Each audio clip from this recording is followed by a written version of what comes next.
కొనసాగుతున్నారు. 2014 నుంచి 2023 వరకు వారు మంత్రిగా కొనసాగినరు. వారికి లెజిస్లేటివ్ అఫేర్స్ మినిస్టర్గా కూడా పనిచేసిన అనుభవం ఉంది.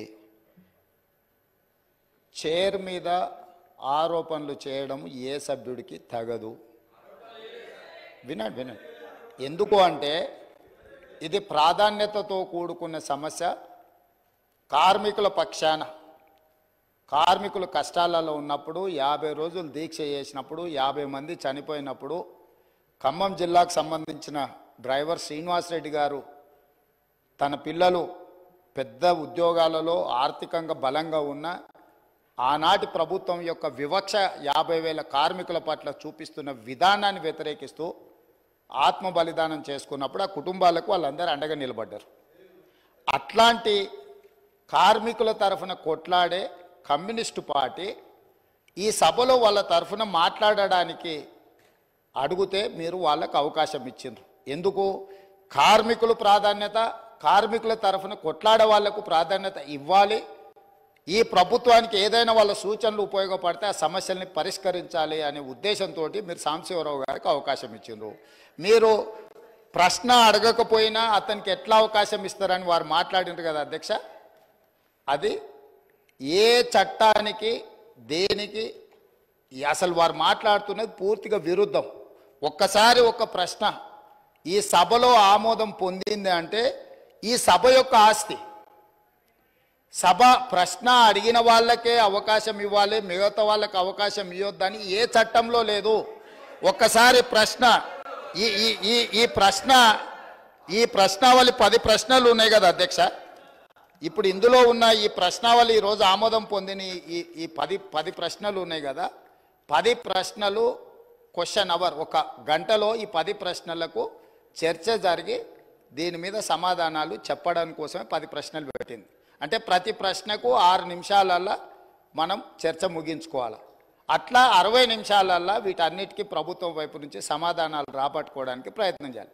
కొన్నిసార్లు ప్రశ్న యొక్క ప్రాధాన్యతను బట్టి తమరు అనుమతిస్తే ఆ చర్చ ఒక్కోసారి కొంత ఎక్కువసేపు కూడా జరగడానికి అవకాశం ఉంటుంది. ఎప్పుడైతే ఈ క్వశ్చన్స్ సభకు అడ్మిట్ అయి హౌస్లోకి వస్తాయో ఇది హౌస్ ప్రాపర్టీ అవుద్ది, ప్రశ్న అడిగిన వాళ్ళ ప్రాపర్టీ కాదు అధ్యక్ష. దయచేసి వారు 20 సంవత్సరాలు ప్రజాప్రతినిధిగా పనిచేసినని పదే జబ్బలు జరుచుకుంటారు కదా.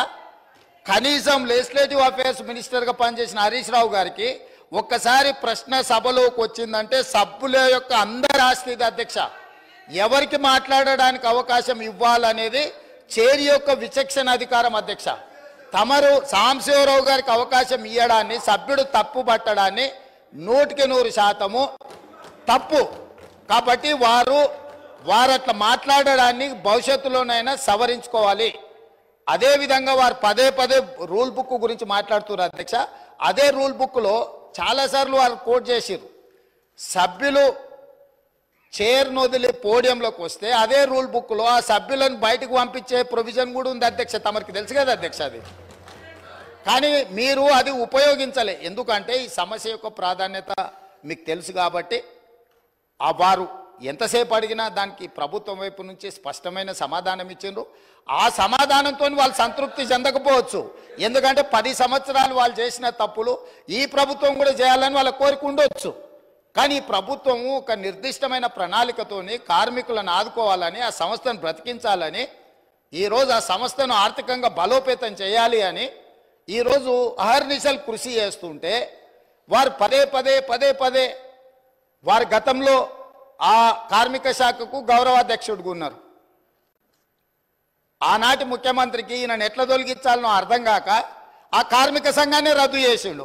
ఎందుకంటే ఈయనను తొలగించాలంటే ఏం చేయాలనో తెలియక వాళ్ళ అంతర్గత సమస్యలు వాళ్ళ ఇష్టం, వాళ్ళ కుటుంబ సమస్యలు వాళ్ళు ఏమైనా కొట్లాడుకొని, కానీ ఆ కార్మిక సంఘాలనే రద్దు చేసింది వాళ్ళ అధ్యక్ష.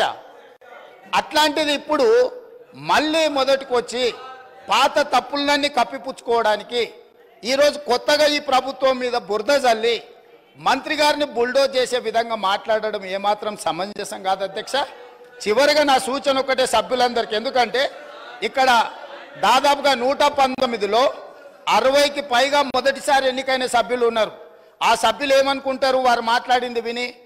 హరీష్ రావు గారికి 20 సంవత్సరాల అనుభవం ఉన్నది. ప్రశ్న వేసిన వాళ్ళే సప్లిమెంటరీ క్వశ్చన్స్ అడగాలనేమో అని ఈ సభ్యులందరూ కూడా తప్పుగా అర్థం చేసుకునే అవకాశం ఉంది. అందుకే మా నూతన సభ్యులకు నేను చెప్తున్నా, ఒక్కసారి క్వశ్చన్ హౌస్లో అడ్మిట్ అయిందంటే ఆ క్వశ్చన్ అనేది హౌస్ ప్రాపర్టీ.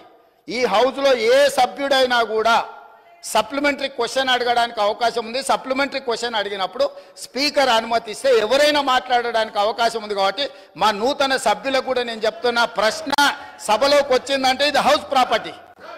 కాబట్టి సభను తప్పుదోవ పట్టించే ప్రయత్నం చేయొద్దని చెప్పి వారికి సూచన చేస్తున్నా అధ్యక్ష.